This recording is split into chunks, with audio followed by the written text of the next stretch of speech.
सामान्य प्रशासन विभाग महाराष्ट्र शासन यांनी दिनांक 31/12/2024 रोजी सन 2024-25 निवड सूची वर्षात पदोन्नती कार्यवाही जलद गतीने करण्याबाबत परिपत्रक काढले असून माननीय मुख्यमंत्री महोदयांनी 100 दिवसांच्या कार्यक्रमात सर्व राज्य शासकीय अधिकारी कर्मचारी यांची पदोन्नतीची कार्यवाही जलद गतीने करण्याबाबत निर्देश दिले आहेत। परंतु वैद्यकीय शिक्षण विभाग तसेच सार्वजनिक आरोग्य विभाग यांचे सेवा प्रवेश नियम मंत्रालय स्तरावर प्रलंबित असल्याकारणामुळे परिचर्या संवर्गातील सर्वंकष पदांची पदोन्नती मागील अनेक वर्षांपासून रखडली आहे। यामध्ये प्रामुख्याने पाठ्यनिर्देशिका तसेच विभागीय परिसेविका, सार्वजनिक आरोग्य निर्देशिका, सहाय्यक अधिसेविका या पदांची देखील पदोन्नती रखडली आहे।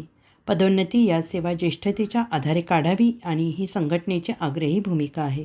संघटनेतर्फे अनेक वर्षांपासून या पदाच्या पदोन्नतीसाठी पत्रव्यवहार तसंच बैठकीद्वारे चर्चा करून मार्ग काढण्याचा प्रयत्न केला असून सदर पदोन्नती प्रलंबित आहेत। त्यामुळे परिचर्या संवर्गामध्ये संतप्त भावना निर्माण झाल्या आहेत। अखेर परिचारकांना न्याय देण्यासाठी आंदोलनात्मक पवित्रा घेण्यात आला असून 20/2/2025 रोजी 1 दिवसाचे 24 तास काम बंद आंदोलन करण्यात येत आहे। परिचर्या संवर्गाच्या सर्वंकष पदोन्नती ही महत्त्वाची मागणी आहेच। तसेच परिचारकांना मिळणारे भत्ते विशेषतः परिचर्या भत्ता, ग्रामीण रुग्णालयातील परिसेविका पद पुनर्जीवित करणे, बंधपत्रित परिचारकांचा सेवा कालावधी नियमित करणे, बक्षीस समिती खंड 2 मध्ये परिचर्या संवर्गावर झालेला अन्याय दूर करणे, परिवीक्षा कालावधीसाठी घेण्यात येणाऱ्या परीक्षेमधून अधिपरिचारिका पद वगळावे या देखील जिव्हाळ्याच्या मागण्या शासन स्तरावर आहेत।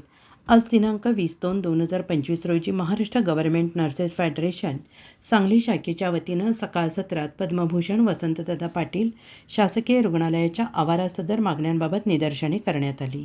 यावेळी संघटनेचे सचिव प्रकाश आवळे, सोफिया ओहळ, विजय पाटील, शलमोन कुरणे, प्रशांत कोळी, तृप्ती नायडू, कविता पोवार, राजश्री खाडे, सुरेखा वनमाने, अल्ताफ नदाब, मिथुन पवार, विजय देशमुख, अक्षय आनंदे, जस्मीन पटेल, शहाबाज पटेल, सज्जा शिरगुप्पे, परिणिता सॅम्युअल, अमित काळे, पंकज साळुंके, जाफर मनेर आणि इतर सर्व पदाधिकारी, नर्सेस, कर्मचारी मोठ्या संख्येनं उपस्थित होते। मी विजय पाटील सांगली सिव्हिल हॉस्पिटलमध्ये कार्यरत असून आज आमच्या महाराष्ट्र गव्हर्नमेंट नर्सेस फेडरेशन राज्यस्तरीय संघटनेकडून शाखा सांगलीच्या तर्फे 1 दिवसाचं काम बंद आंदोलन केलेलं आहे। त्याची प्रमुख मागणी अशी आहे की वैद्यकीय शिक्षण विभाग व सार्वजनिक आरोग्य विभाग यांच्याकडून सेवा प्रवेश नियम मंत्रालय स्तरावर लवकरात लवकर सुस्थितीत व्यवस्थित आणून करेक्ट करावे। तसेच पदोन्नती या सेवा ज्येष्ठतेच्या आधारेच काढावी ही संघटनेची आग्रही मागणी आहे।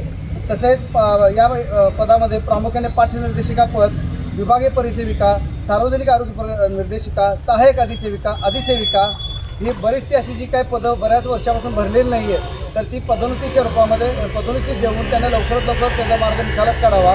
बऱ्याच वेळी शासनाकडून आम्हाला आश्वासन मिळालेलं आहे की त्यावरती काम करायचं, बिंदुनमाली बनवायचं चालू आहे, पण प्रत्यक्षात ही कृती आत्तापर्यंत रिझल्ट काय त्याचा आलेला नाही आहे। तरी लवकरात लवकर शासनाने या आमच्या पूर्ण युनियनची दखल घेऊन सर्व परिचारिकांचा आक्रोश लक्षात घेऊन यावरती योग्य ते उपाययोजना करून लवकरात लवकर पदोन्नतीची पदे भरावीत।